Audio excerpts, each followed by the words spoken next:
আসসালামু আলাইকুম রহমতুল্লাহি ওয়া বারাকাতুহু। সমস্ত প্রশংসা আল্লাহ সুবহানাহু ওয়া তাআলার জন্য নিবেদিত। দরুদ ও সালাম বর্ষিত হোক প্রিয় নবী মুহাম্মদ সাল্লাল্লাহু আলাইহি সাল্লামের উপর। আল্লাহুম্মা সাল্লি আলাইহি ওয়া বারিক আলাইহি। আজকে এইচএসসি পরীক্ষার্থী 2024 কে কেন্দ্র করে একটি রিভিশনমূলক ক্লাস। এটি হচ্ছে হিসাব সমীকরণের যে প্রভাব অথবা বিবরণী ছক অথবা টেবুলার ছক, এই বিষয়টি কেন্দ্র করে একটু এই রিভিশন দিতে চাচ্ছি। সেটি হচ্ছে অনেকের কাছে এই বিষয়টি অত্যন্ত সহজ মনে হয়, আবার অনেকের কাছে অনুশীলন না থাকার কারণে কঠিন মনে হয়। আমাদেরকে বিবরণী ছক বা টেবুলার ছক করতে হলে আমাদের যে বিষয়টি আমাদেরকে খুব ভালোভাবে জানতে হবে সেটি হচ্ছে হিসাব সমীকরণটা কি। হিসাব সমীকরণ সবাই জানেন, এ সমান এল প্লাস ই। এখন এ মানে হচ্ছে অ্যাসেট, যার বাংলা হচ্ছে সম্পদ, আর এল মানে হচ্ছে লাইবিলিটি, যার বাংলা হচ্ছে দায়। ই মানে হচ্ছে ইকুইটি, যার বাংলা হচ্ছে মালিকানা সত্ত্ব অথবা সত্ত্বাধিকার অথবা সত্ত্বাধিকার। মালিকানা সত্ত্বের আরেকটা নাম হচ্ছে সত্ত্বাধিকার।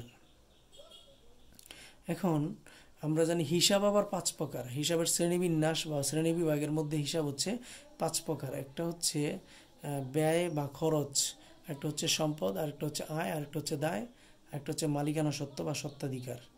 তো আমরা প্রত্যক্ষভাবে দেখলাম যে 5টা উপাদানের মধ্যে হিসাবের 5টা শ্রেণীর মধ্যে 3টা শ্রেণী সরাসরি এখানে আছে। একটা হলো সম্পদ, এই যে যেটা আমরা টিকমার্ক দিয়ে রেখেছি। তারপর 2 নম্বরটা হচ্ছে দায়, এই যে টিকমার্ক দিয়ে রেখেছি। 3 নম্বরটা হচ্ছে মালিকানা সত্ত্ব বা সত্ত্বাধিকার, টিকমার্ক দিয়ে রেখেছি। তাহলে আয় ও ব্যয়টা আমরা সমীকরণে দেখতে পাচ্ছি না, কিন্তু মালিকানা সত্ত্বের ভিতরে আবার লুকিয়ে থাকে 4টা আইটেম। মালিকানা সত্ত্ব বা সত্ত্বাধিকারের ভিতরে লুকিয়ে থাকে 4টা আইটেম। এই যে মালিকানা সত্ত্ব বা সত্ত্বাধিকার ভিতরে লুকিয়ে আছে 4টি আইটেম: মূলধন প্লাস আয় মাইনাস ব্যয় মাইনাস উত্তোলন। মূলধন আর আয় মালিকানা সত্ত্বের মধ্যে পজিটিভ, মানে হচ্ছে মূলধনের কারণে আয়ের কারণে মালিকানা সত্ত্ব বৃদ্ধি পায়। ব্যয় এবং উত্তোলন এই দুইটার কারণে মালিকানা সত্ত্ব হ্রাস পায়। তো আমরা হচ্ছে আর কথা না বাড়িয়ে একটি অঙ্ক সরাসরি মানে হচ্ছে প্রয়োগ দেখি, যেটা হচ্ছে টেস্ট পেপার যারই হোক না কেন, মানে যে কোম্পানিরই হোক না কেন, লেকচার হতে পারে, পাঞ্জেরি হতে পারে। তো এটা থেকে আমি যেই অঙ্কটা একটু সিলেক্ট করেছি আমাদের স্নেহ শিক্ষার্থীবৃন্দের জন্য, সেটা হচ্ছে এই রাজুগুপ্তরা মডেল কলেজ টেস্ট পেপার থেকে। এর মধ্যে হচ্ছে 3 নম্বর অঙ্কটা, যেটা মিস্টার বাবলুর ব্যবসায় জানুয়ারি 2024 লেনদেন সমূহ নিম্নরূপ। আগে হচ্ছে আমি বিষয়গুলা কয়টা লেনদেন আছে মোট এখানে। ক নম্বর বলছে প্রারম্ভিক মূলধনের পরিমাণ। তাহলে এটা আমি কিভাবে বের করব? আমি জানি যে একটা সূত্র আমি আমার শিক্ষার্থীদেরকে বরাবরই শিখিয়েছি, সেটা হচ্ছে মালিক ব্যবসায় যা কিছু দেয় তাই মূলধন। শুধুমাত্র মালিক ব্যবসায় যা কিছু দেয় তাই মূলধন। তার মানে মালিক এখানে নগদ অর্থ দিয়েছে 6 লাখ, 3 লক্ষ টাকার আলমারি এটাও মালিক দিয়েছে কিনে, আর এবং ব্যাংক হতে 2.5 লক্ষ টাকা ঋণ নিয়ে ব্যবসা শুরু করা হলো। তো আমরা জানি যে নগদ অর্থ যদি মালিক দেয় তাহলে নগদান হিসাব ডেবিট হবে, আর যদি আলমারি আসবাবপত্র এগুলা কিনে দেয় তাহলে আসবাবপত্র হবে। তাহলে নগদান ডেবিট, আসবাবপত্র ডেবিট। আর হচ্ছে ব্যাংক থেকে যে ঋণ আনছি এটা আমার অপর দিকে যেমন দায় বেড়েছে, আবার একদিকে কিন্তু আমার নগদ অর্থ এসেছে। তার মানে আমি যখনই জাবেদা দিব নগদান ডেবিট, তবে 6 লক্ষ দিলে এখানে জিনিসটা সুন্দর হবে না। আপনাদেরকে দিতে হবে 6 লক্ষ প্লাস হচ্ছে ঋণ আনার টাকা 2,50,000। তার মানে 8,50,000 টাকা নগদান ডেবিট। তারপরে আলমারি মানে আসবাবপত্র ডেবিট, আর হচ্ছে ব্যাংক ঋণ যেটা এটা দায় ক্রেডিট 2,50,000, আর মূলধন ক্রেডিট হবে 6 আর 3 9 লক্ষ, কারণ মালিক ব্যবসায় যা দেয় শুধু তাই মূলধন, 9 লক্ষ টাকা মূলধন ক্রেডিট। এখন তবে কেউ যদি মনে করে ব্যাংক ঋণের টাকাটা আমি ব্যাংকে রেখে দিব, মানে ব্যাংক অ্যাকাউন্টে দেখাবো, আমি হচ্ছে নগদে নিব না, তাহলে তার অঙ্কটাও কিন্তু একদম পরিপূর্ণ শুদ্ধ হবে। কেউ যদি ভাবে যে আমি ব্যাংক থেকে ঋণ আনছি নগদ অর্থ, তাহলে সে নগদের মধ্যে যোগ করে দিবে। আর কেউ যদি ভাবে যে না, আমি ব্যাংক লোনটা আমার হচ্ছে মঞ্জুর করে রেখেছি, যখন প্রয়োজন তখন নিব, তাহলে কিন্তু সে ব্যাংক ঋণের মাধ্যমে দায়ও বাড়বে, আবার ব্যাংক নামে একটা অ্যাকাউন্টে সম্পদও বাড়বে, তখন আর নগদে যোগ করতে হবে না। এখন শিক্ষার্থীদের যার কাছে যেটা ফ্লেক্সিবল মনে হবে তিনি সেভাবেই করবেন। এখন ক নম্বর উত্তর প্রারম্ভিক মূলধনের পরিমাণ জানতে চেয়েছে। প্রারম্ভিক মূলধন মানে হচ্ছে মালিক ব্যবসায় যাতে তাই মূলধন, তার মানে 6 লক্ষ নগদ, তারিখ বিবরণ টাকা এইভাবে আমরা বক্স তৈরি করে নগদ 6 লক্ষ, তারপর হচ্ছে আলমারি মানে আসবাবপত্র হচ্ছে আরও 3 লক্ষ, এই 9 লক্ষ টাকা হচ্ছে আমাদের প্রারম্ভিক মূলধন। খ নম্বরে বলছিল উপরোক্ত লেনদেনগুলোর সাথে সংশ্লিষ্ট হিসাব সমূহের শ্রেণী বিভাগ দেখানোর জন্য। শ্রেণী বিভাগ দেখাতে গেলে আমরা যেই বক্সটা করব সেটা হচ্ছে তারিখ, তারপরে লিখবো হচ্ছে সংশ্লিষ্ট হিসাব মানে জাবেদার গড়, যেটা বিবরণ লেখেন অনেকে। তারপরে 3 নম্বরে আমরা রাখবো হিসাবের শ্রেণীবিন্যাস বা হিসাবের শ্রেণী বিভাগ। তো এটার মধ্যে আমরা জাবেদাগুলি লিখবো, জাবেদাগুলি লিখে কোনটা কোন শ্রেণীতে পড়েছে সেটা আমরা লিখে দিব। যেমন এই যে ব্যয়, সম্পদ, আয়, দায়, মালিকানা সত্ত্ব। যেমন নগদান ডেবিট, তারপর হলো আলমারি ডেবিট, তারপরে হচ্ছে মানে আসবাবপত্র ডেবিট, আর হচ্ছে ব্যাংক ঋণ ক্রেডিট, আর হচ্ছে মূলধন ক্রেডিট। নগদান এটা সম্পদ, এটা বরাবর লিখবো সম্পদ। আসবাবপত্র এটা সম্পদ, ব্যাংক ঋণের বরাবর দায়। আর কেউ যদি ব্যাংক ঋণের টাকা ব্যাংক অ্যাকাউন্টে রাখতে চায় তাহলে ওইটাও সম্পদ। তারপরে গ্রাহকদের 70,000 টাকা মূল্যের সেবা দান করে 30,000 টাকা পাওয়া গেল, তাহলে আমরা অবশ্যই দিব হচ্ছে নগদ টাকা। আমরা 30,000 পাইছি নগদান ডেবিট, আর ভবিষ্যতে পাবো দানাদারের কাছ থেকে প্রাপ্য হিসাব ডেবিট, আর সেবা আয় ক্রেডিট। তাহলে নগদান ডেবিট 30,000, আর হচ্ছে প্রাপ্য হিসাব ডেবিট 40,000, সেবা আয় ক্রেডিট হচ্ছে 70,000। তাহলে নগদান বরাবর এটা সম্পদ। তারপরে হচ্ছে যে প্রাপ্য হিসাব এটাও সম্পদ লিখবো। তারপরে হচ্ছে আমাদের সেবা আয়, এটা আয় লিখবো। এইভাবে ক্যালকুলেটর ক্রয় অফিস সাপ্লাইজ লিখতে পারি, তাহলে অফিস সাপ্লাইজ ডেবিট, আর হচ্ছে গিয়ে আমাদের নগদান ক্রেডিট। অফিস সাপ্লাইজটা আমরা সম্পদ মনে করি, সম্পদ বরাবর লিখবো, আর নগদান সম্পদ। ব্যাংক ঋণ পরিশোধ করলে আমাদের জাবেদা হচ্ছে নগদ টাকা চলে গেছে, নগদান ক্রেডিট, অথবা আমরা বলতে পারি ব্যাংক ঋণের ঘর থেকে হচ্ছে মাইনাস করে দিব। আর হচ্ছে যদি কেউ ব্যাংক দিয়ে দেন তাহলে ব্যাংক থেকে মাইনাস করবেন, আর হচ্ছে কেউ যদি পাবেন নগদ থেকে তাহলে সেটা করলেও হয়ে যাবে। তারপরে সাপ্লাইজ ব্যবহৃত হয়েছে, তাহলে যে সাপ্লাইজ যদি ব্যবহৃত হয় তাহলে ওই যে আমরা সাপ্লাইজ কিনেছিলাম 5,000 টাকা, এর থেকে যদি ব্যবহার হয়ে যায় 2,000 টাকা, তাহলে আমরা লিখবো হচ্ছে সাপ্লাইজ খরচ ডেবিট, আর হচ্ছে শুধু অফিস সাপ্লাইজ যেটা অফিস সাপ্লাইজ ক্রেডিট। এই ছিল জাবেদা। তো আশা করি শ্রেণীবিন্যাসগুলি কলামগুলি হবে তারিখ, বিবরণ বা সংশ্লিষ্ট হিসাব, হিসাবের শ্রেণীবিন্যাস। এখানে টাকার কলামের প্রয়োজন নেই। এবার টেবুলার ছক ব্যবহার করে উপরিক্ত লেনদেন সমূহের হিসাব সমীকরণের যদি প্রভাব দেখাতে চাই আমরা,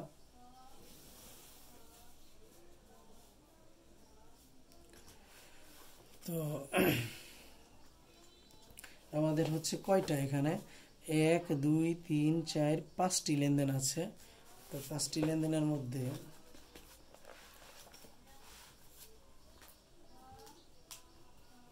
এই যে আমি আগেই 1টি 2টি 3টি 4টি এই যে 5টি কলাম আমি সারি আমি নিয়ে রেখেছি। এই যে এখন আমরা কিভাবে সম্পদ আর দায় এটার বিভাজনটা করব। যদি আমার কাছে এখন পেন্সিল সাথে নাই, তো আমি এই ধরে নিলাম হচ্ছে এটা আমাদের সমান। এখানে আমি মনে মনে নগদ সম্পদ এটা লাগবেই লাগবে, প্লাস মালিকানা সত্ত্ব এটা আমার লাগবেই লাগবে। এই দুইটা অংশ আমি বাধ্যতামূলক আমাদের অঙ্কেতে লাগে। এখন আমি প্রতিটি সম্পদের জন্য মানে এ সমান এগুলো পেন্সিলে করলে আমি মুছাই দিতে পারতাম। মানে এই মানে সম্পদ পাশে আমি প্রত্যেকটা সম্পদের জন্য আলাদা কলাম রাখবো, প্রত্যেকটা দায়ের জন্য আলাদা কলাম রাখবো। আর মালিকানা সত্ত্বের মধ্যে তো লুকিয়ে আছে 4টা আইটেম, ইতিমধ্যে আপনারা দেখতেই পাচ্ছেন।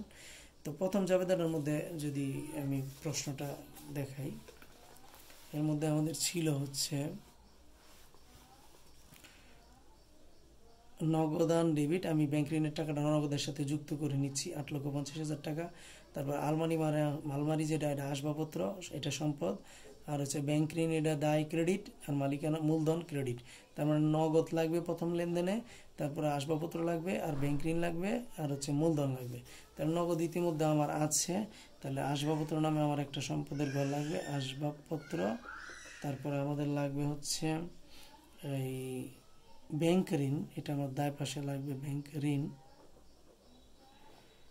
তারপরে হচ্ছে মূলধন মালিকানা সত্ত্ব, এটা আমার লাগবে। তাহলে এই মালিকানা সত্ত্বের ভিতরেই মূলধন আছে। তারপর দ্বিতীয় লেনদেনটা আমার যেটা গ্রাহকের 70,000 টাকা সেবা দিয়ে 30,000 টাকা পাইছি, তাহলে নগদান আছে। তারপরে প্রাপ্য হিসাব নামে একটা কলাম লাগবে, প্রাপ্য হিসাব। তারপরে আমার লাগবে হচ্ছে সেবা আয়, এই যে আয় মালিকানা সত্ত্বের মধ্যে এটা আছে। তারপরে আমার লাগবে হচ্ছে ক্যালকুলেটর ক্রয়, এটা যদি আমি অফিস সাপ্লাইজ ভেবে নিই তাহলে অফিস সাপ্লাইজ নামে একটা কলাম লাগবে, অফিস সাপ্লাইজ। আর হচ্ছে আমার তো নগদান আছে, ব্যাংক ঋণ পরিশোধ করছি, তাহলে ব্যাংক ঋণ থেকে কমে যাবে, নগদ অর্থ থেকে আমার কমে যাবে আছে ঘর সাপ্লাইজ ব্যবহৃত হয়েছে, ব্যবহৃত সাপ্লাইজ হলে সাপ্লাইজ খরচ ব্যয় হলে মালিকানা সত্ত্বের মধ্যে যাবে, আর এই সাপ্লাইজের যে অফিস সাপ্লাইজ আছে এটা থেকে কমে যাবে। এই ছিল আমাদের কলাম। সিলেক্ট করেছি কিভাবে, শিক্ষার্থীরা মানে কলামটা কয়টা হবে এটা আপনাদের সিলেক্ট করে নিতে হবে। তাহলে আমি এখানে ধরে নিলাম আমার মালিকানা সত্ত্বের কলামটা, এখানে আমি প্লাসের চিহ্নটা রেখে দিলাম, আর এখানে আমার একটা দায়, তাই এটা আমি সম্পদের জন্য বাকি অংশটুকু রেখে দিলাম।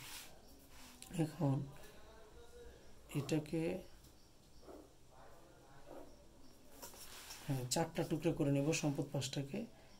এই যে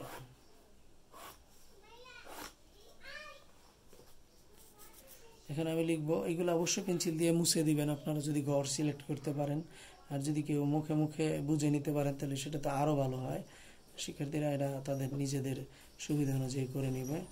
মালিকানা সত্ত্ব, এটা হলো আমার নগদ, এটা হলো আমার আসবাবপত্র, এটা হলো আমার প্রাপ্য হিসাব, এটা হচ্ছে অফিস সাপ্লাইজ।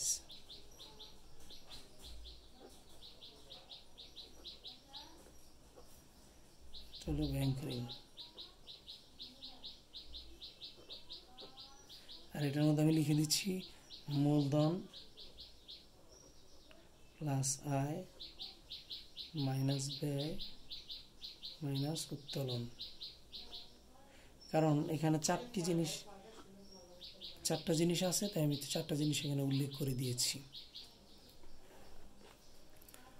তো এখন শিক্ষার্থীবৃন্দ আমি হচ্ছে তারিখগুলি বসিয়ে অঙ্কটা কিভাবে করব সমাধান।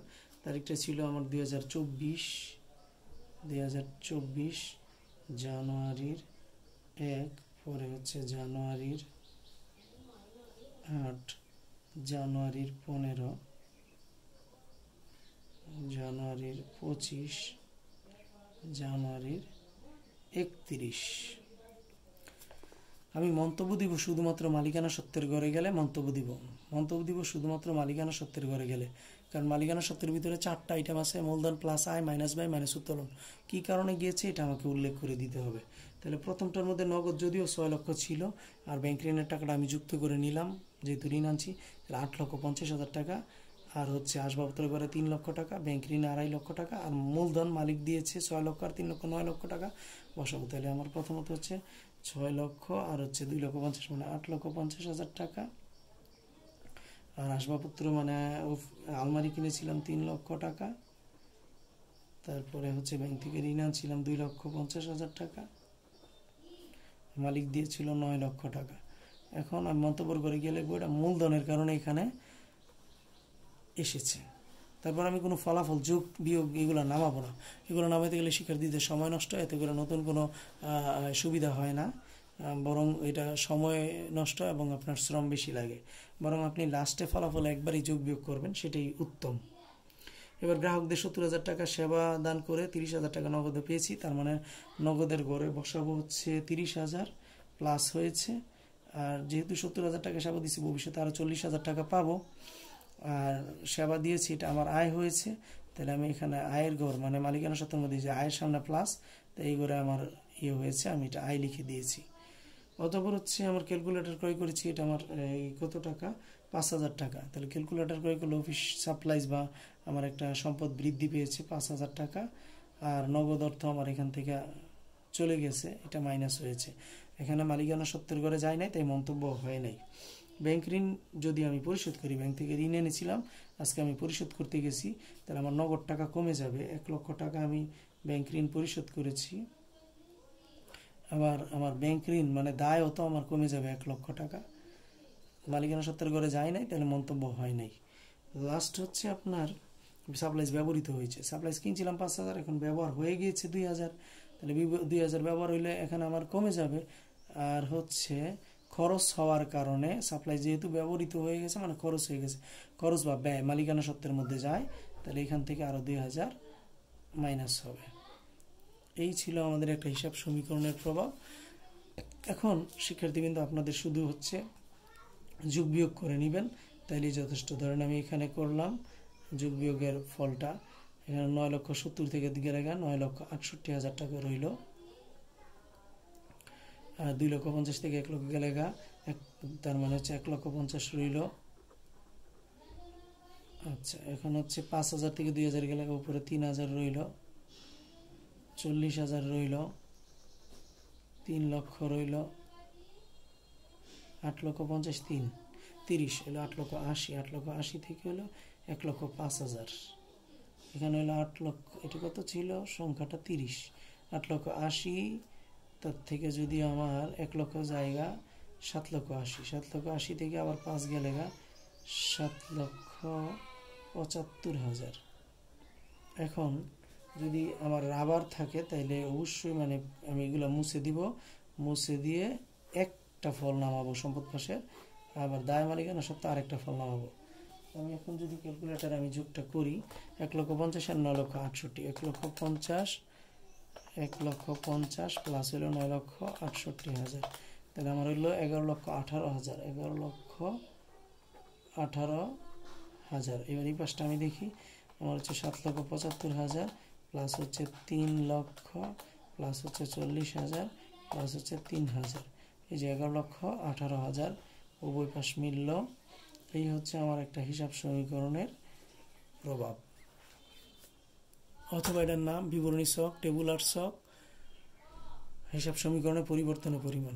ধন্যবাদ শিক্ষার্থীদেরকে।